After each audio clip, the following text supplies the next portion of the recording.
I'm really pleased to say that our next speaker is President and Trustee of the Patrick J. McGovern Foundation, which is a 21st century philanthropy advancing AI and data solutions to create a thriving, equitable and sustainable future for all.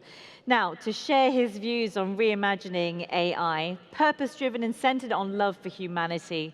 Isn't that lovely? Please give a very warm welcome to Vilas, Dhar, who's the president of the Patrick J. McGovern Foundation. Wonderful. Babita, thank you so much for that introduction. I wish I could be with you all, looking you in the eye and feeling what I know is a lot of love in the room, but I can feel it virtually. And I'm super excited to take that and run with it. Babita, as you mentioned, my name is Vilas Dhar. I'm the president of the Patrick J. McGovern Foundation. And I woke up this morning, like I do most mornings, with a little mind exercise. I love to ask myself, what would be possible if I could have AI be my personal genie to do anything that I wanted it to do? I start every day with this question, but it's also become something that I ask the communities that I get to talk to all around the country and all around the world. And the kind of answers that come back always amuse, they create lots of joy. They make me love the idea of the world that's possible. I've heard things as crazy and as random as, I wish I had an AI that could cook my meals for me. Okay, pretty reasonable. I'd be into that. An AI that could cut my hair and trim my beard for me. Maybe a personal bias there, but I would love that too. Or maybe one of the best things I can think of, and the one I thought of this morning, a very dear friend of mine who hasn't quite said this to me, but I feel like she would love it if we could make an AI that was just Ted Lasso in your pocket, that could help coach you through all of the difficult decisions we make in the virtual and the real world. Look, there's so many joyous and incredible things that we might be able to do with AI.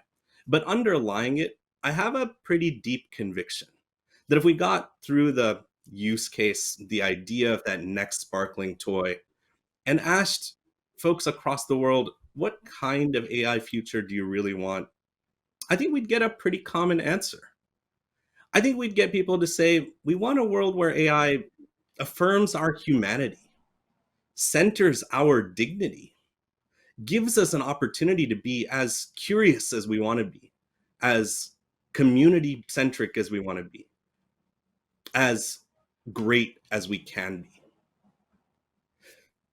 Now, I know that's unusual for an aspiration for a technology product, and yet it's right at the core of what I believe is possible in this world through the work of institutions like the ones that have spoken at this conference over the past few days, through technologists all over the world, through a committed community of folks like the ones in the audience. And it's what we strive for at the Patrick J. McGovern Foundation. We think of a world where philanthropy, a word that actually means a love of humanity, can be applied to technology in a 21st century construct, where we can think about technology that's centered on a love of humanity, AI that's centered on a love of humanity. We don't often use the word love when we talk about the development of AI. And maybe we should. Maybe love for humanity is the pivot we need to go from short-term and meaningful conversations about the threats and vulnerabilities that AI might create in the world around us, to really big picture, long-term conversations about what humanity looks like in a world where AI helps us, takes away some of the cognitive frictions we face every day, and lets us be our best selves. Now, I want to talk a little bit more about that, but before I do, let me give you a little bit of personal background. I don't come to this work merely as an ethicist or a philanthropist. I started my career in AI about 20 years ago in a context I'm sure feels pretty familiar to some of our technologists in the room today. When we talked about AI 20 years ago, it was before we really understood or fixated on the commercial power of the technology. It was instead something that was incredibly empowering. My first work in AI involved the most unexpected thing, going into dusty museum basements with what we then thought was the cutting edge of technology, flatbed scanners, and beginning to physically scan hundreds and then thousands and then hundreds of thousands of documents to begin to say, before we think about what AI can do, we first have to build our data sets. But from those dusty beginnings, we very quickly moved to building products that put us right in the classroom with students who are really interested not just in what a museum might have to say about the world, but what it might say about their own particular histories. We saw the delight in students' eyes as they were able to go on to a very, very early part of the web and begin to find records that might have their family names in them. and find that algorithms were already crawling through these data sets to give them more, to give them a pathway to trace their own ancestry, their own family's participation in the westward expansion of the United States and many other topics. What I realized in my own personal experience is something I want to bring back into the room today. I loved building products, but what I loved even more was imagining what was possible if those products did exactly what we intended. It's what I'd like to take the next few minutes and share with you. A few, what I think of as common sense principles that we think, if they were embedded right into the imagination of these technologies, into the creation of them and the use of them, would give us a better world, an aspiration that I think we can all share. Three ideas. And as I said, I feel like they're quite common sense. Maybe my own folksy beginnings in a small rural country town, but I think that the most complex things that we engage with today might come back to pretty core intuitions that we share as humans. The first is the idea that as we look to the next year, the next 5, or the next decade of AI technology, it only makes sense to build these tools, these new products, if we center the communities who are going to use them, not merely as consumers, but as shared architects. I'm struck by how often we run across tools that AI is really enabling that view each of us as individuals nothing more than as a target, a data source, someone to be influenced or someone to be persuaded to act in a particular way. But if we were to act further upstream, if we were to build tools that actually empowered communities, we might find that we unlock an entirely different set of outcomes. I'll give you an example. We are very focused on climate change, as I think many of the folks in this room today are. We're we're really focused on how data and AI tools might advance solutions to large global human challenges around climate. But we understand those problems often start first in neighborhoods and communities. So, what if we were to build a toolkit, a set of universally accessible products that were multi-language, multi-sectoral, that could be used by folks that we've now come to learn to call Earth defenders, by individuals in their own communities who are protecting and mapping their natural resources and trying to protect them from poachers and loggers, from intervention by commercial or government actors that maybe are not operating within the good rules of use. And what if we could take the most complex ways we have to analyze and understand diverse data sets like geospatial intelligence, like how individuals and different sensing mechanisms are building large scale data about methane emissions, about animal movements, about how populations are moving in response to the natural environments around them. And we could distill those down using AI to something that somebody at the front line of a challenge like this might be able to access on their phone. We see these kinds of tools emerging across the globe.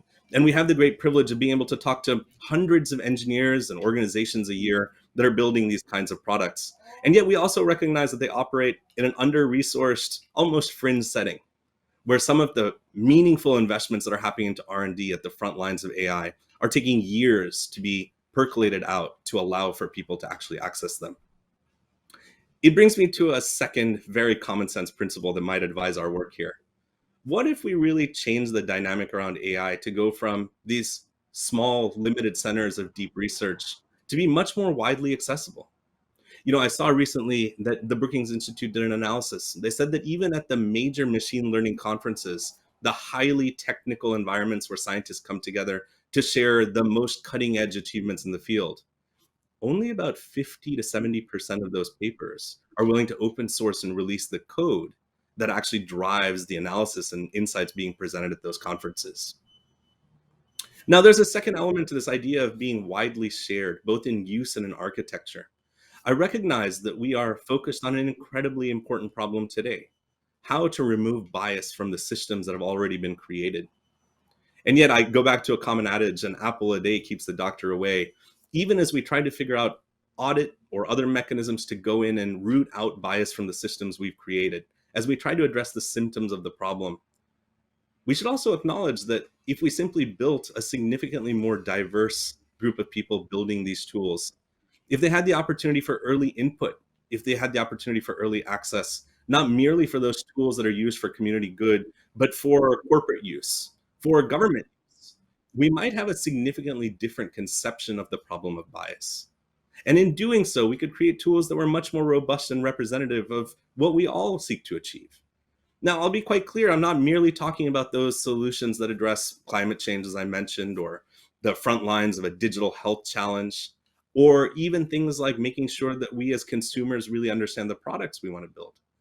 But if we think about things like decentralized platforms, which are so often in the news today, whether social or otherwise, if we think about products that define our basic relationships as an individual with commerce or with government, with the institutions of power that we have to interact with, what if we could really build a representative model, not only to center communities in the use, but make sure that the architects truly represented all of our diverse interests?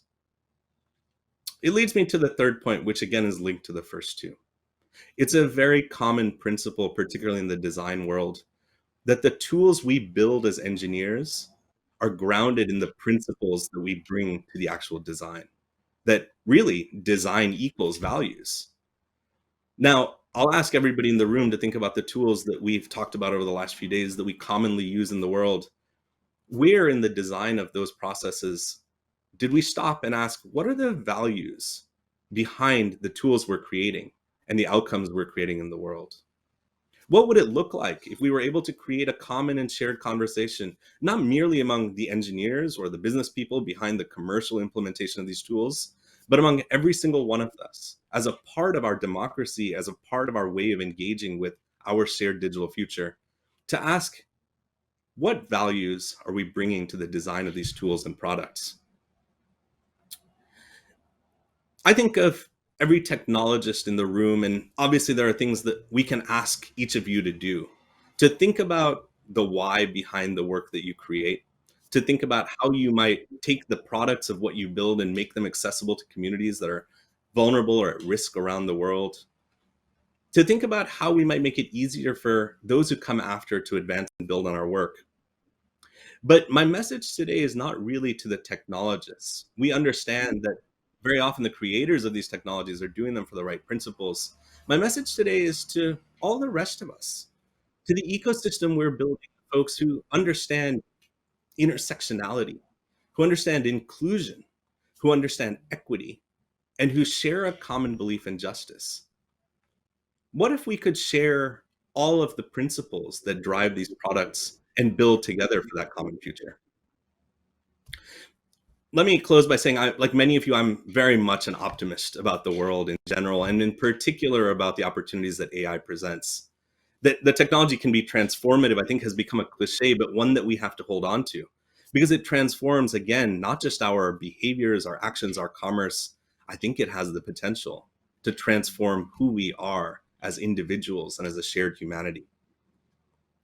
But that transformation doesn't happen by itself. It happens because we come together to that conversation to question, to critique, to suggest, to ideate, and eventually to build together. I don't believe, and I will never say that today's technology is in the wrong hands. I think that's a false conception. But I do think it's in too few hands. And I wonder what we might do together if we step forward to be a part of that conversation. I'm very excited that the next session in today's lineup is a team from the Global AI Action Alliance and our partners. The Gaia, cited at the World Economic Forum, is set up and intended exactly to encourage this kind of multi-party, multi-platform collaboration.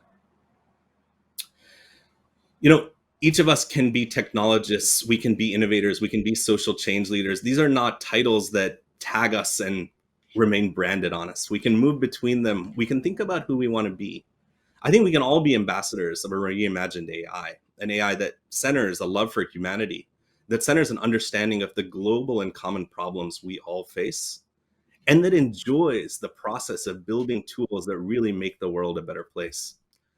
I suppose I might just leave you with one last thought, which is imagine what the world would look like if we built products that weren't defined by what the market tells us is profitable, but instead were defined by what our hearts tell us are essential. Thank you so much for your time today. I'm excited to continue the conversation.